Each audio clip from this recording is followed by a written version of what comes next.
Mixed Miracles Radiothon for TMC for Children. Greg and Mare joined by a couple of very special people. Mom Leah and 5-year-old Emma. Hi there. Hi, good morning. Emma, you say good morning? Good morning. I love it. Emma is on the couch, on the top of the couch, Yes. sitting behind her mama. And, 5-year-olds, they climb and they're active, and it must be so good. Yes. They're so active. She very much is an active little one. She prefers to be up there than just sitting like normal. So she's quite the busy girl. But she recently went through something that kind of slowed her down. Tell us about that. Yeah. So Emma was diagnosed at 10 months old with a kidney kind of condition, and we've been monitoring her. She'd been doing well. Okay, that's good. Go ahead. And she got sick in August and had an infection, and it was a pretty stubborn infection. So she needed to be in the hospital for over a week for antibiotics. She ended up needing surgery, and it definitely slowed her down. She was pretty sick for a few days. And how scary is that for a mom when you think you're kind of past the bad stuff, and then all of a sudden life's going really good, and then something happens? It's funny because actually the last test that we had, they said that her condition had resolved. She'd outgrown it, but it was actually a false negative, which is pretty rare. So we were not expecting it at all, and she got pretty sick. And also, on top of everything, I'm a nurse myself. So it's kind of hard being the mom and the nurse, and yeah, it was not so easy. Oh my gosh. And I would imagine being the nurse, but having to kind of let go once you're in the hospital, right? It's not like you get to be involved. Yeah, I learned pretty quickly. I mean, the first few days were the hardest because she was pretty sick, but I felt like I was watching everything and trying to protect her from everything because I didn't know everyone. And, I'm very strict on certain ways I do things as a nurse. And they're amazing there. And I learned pretty quick, relax, just be the mama. It's okay. But yeah, it was hard to separate the two. Going through an infection in the middle of a pandemic. Tell us what that looked like. Yeah, so that's kind of the problem is what, at first she was not looking good at home. And I thought, well, I really don't want to take her to the ER if I don't have to. We're in the middle of this, And eventually my instincts were just saying she's got to go. And I'm glad that, that we took her. And it was a little challenging. They have restrictions in place for visitors, which is important. So her dad and I eventually were just switching out every 24 hours. And I think I initially thought I was going to be more nervous about the pandemic, but I was so focused on her that it was just, and it went fine. I mean, they did such a good job there, and we're very good with all the hand washing. Oh, thank you. Giving me a bug. Okay. We have a bug here. It's a visitor. Yeah. Oh my gosh. Is it a live It's a bug? centipede. No, thankfully. I would not be so calm. It's a little plastic centipede. Emma's very into bugs and pets. That's awesome. Yeah. Okay. What did she say? I don't know, but she just hopped off and was running around like a dog, which is a very normal Emma thing to do. I love that. So She was a vet. She was a vet for Halloween too, so she's very. Oh my gosh. Yeah. Already at 5 years old, Emma knows what she wants to do for the rest of her life. Some of us are still trying to figure that out. Yes. Yeah. So when you were in the hospital with Emma and she's got this drastic infection that's now forced surgery, what kind of things were the staff at TMC doing that helped you settle in, helped you kind of take a breath? Oh man, just everyone, the nurses and the doctors and Child Life. Child was so amazing. So what is Child Life?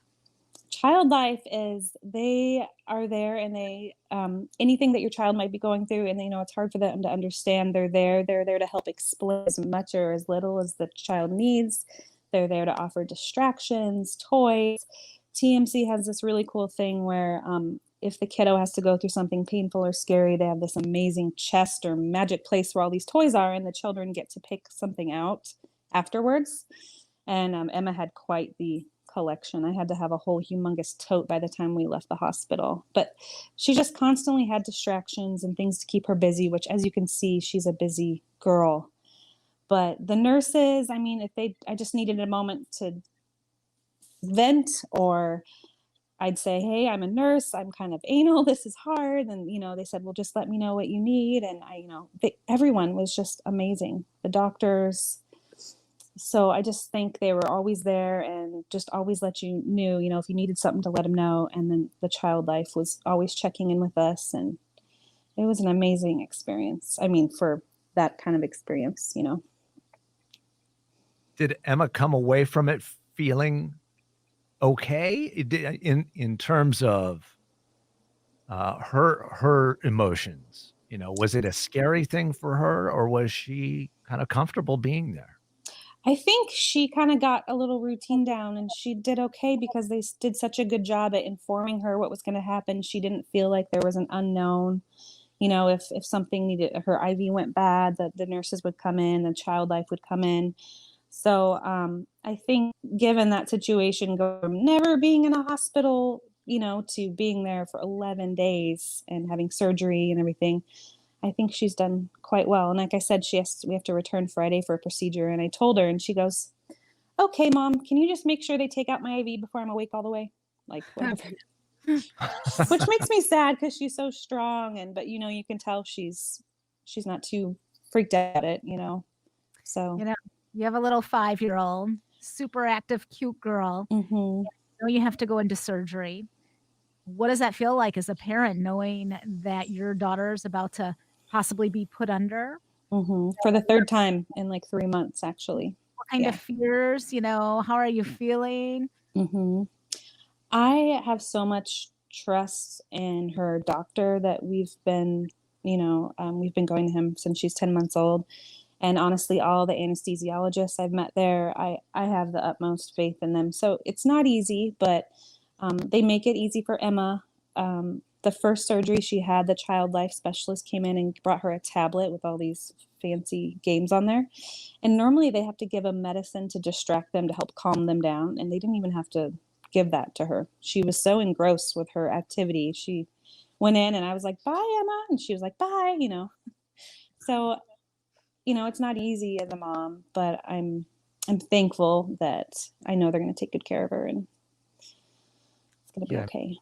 I mean, I think of moms and dads saying goodbye on that first day of school, kindergarten, and their child walks away like no big deal, and mom and dad are there going like, "Are you kidding me? This is like the hardest thing ever," and you're just rolling right in. You're bawling as a parent, Leah. I know. You're crying. Yeah, they're wheeling, I get to be with her and then I can't. And then they just wheel her away. And I'm like, okay, there she goes. Then I have to go wait in this waiting room. And I'm just praying a lot and just waiting. And the first surgery took a long time. They did an amazing job, but there was more to do than they thought. So it took 4 hours and they initially thought it was going to take a couple. So I'm just in this waiting room at the top of the TMC tower by myself, just like, oh. But thankfully they had the nurse call me in the OR and say, "Hey, everything's fine." They think about that. She's doing okay. It's just taking a little longer than expected. So it is so scary sitting in that waiting room and time is still, isn't it? Yeah. Yeah, it is. But it was okay. Like I said, the doctor is amazing and everyone's been amazing. So I just hear the words that you've been coming back to over and over, that everybody was great. They were amazing. You had trust, faith that it was all going to work out. They gave you this sense of comfort, this sense that we really do know what's going on and it's going to be okay. Yeah, that's big. I mean, I've never taken my kids anywhere else. And I have a son as well, and he's been to the ER for, normal broken bone things, but I wouldn't take them anywhere else because I've had such good experience there. And it's important when you're sending your heart that's literally walking around outside your body, because that's what kids are, when they're going into surgery, you need to have as much trust and have faith in the people as possible. And I was able to, and I had some pretty awesome peace throughout the situation, which I'm thankful for. 623-5437 is the number you call to make your gift during this holiday season to families like Leah's, her little daughter, Emma, at the age of 4 years old, went into surgery. She's got another surgery coming up this week. When you hear that and you think of a 4 or a 5-year-old child, or you imagine your child who maybe is sitting in the car next to you this morning, or is sitting with you at the breakfast table or at the dinner table tonight, that's the moment we want you to keep in mind, is that at any moment, your child could be like Emma, being rushed into surgery. And wouldn't you want the highest level of care, the people you could trust, the people you could put your faith in to be doing that job? I'll tell you, when my daughter, both Mary and I have had to sign off on that slip that they give you, that big permission form that we're going to put your child under anesthesia. Mhm. And it's like a booklet of here's all the things that probably won't go wrong, but they could. And I remember we looked at our anesthesiologist, and my wife and I were holding each other. We're just beside ourselves. And he said, Mom, Dad, I do this every day. I do this a lot every day with kids smaller than yours. She's going to be okay. Yeah. And in that moment, we were able to let go. Yeah, and you know what? One of the anesthesiologists went the extra mile with Emma on her second procedure. She had to be transferred from the stretcher over to the bed in the OR, and she was just nervous, and I guess he saw that, and he went and picked her up and carried her over, and that was the thing that she remembered after. And she said, Mom, I met someone, he's like my best friend, and he carried me, and she remembers that now. And just like doing little things like that made her feel so much better. And her doctor held the tablet for her while she was falling asleep. I mean, it's just incredible the way that they take care of people there. So Yeah, as a mom, you got to let go a little bit. And you got this surgery hopefully coming up. You hope for it all to be done after this. You think hopefully it should be good. I mean, it's a pretty mild procedure, and hopefully we're all done and we're going to fix the problem. So fixing the problem. Yep.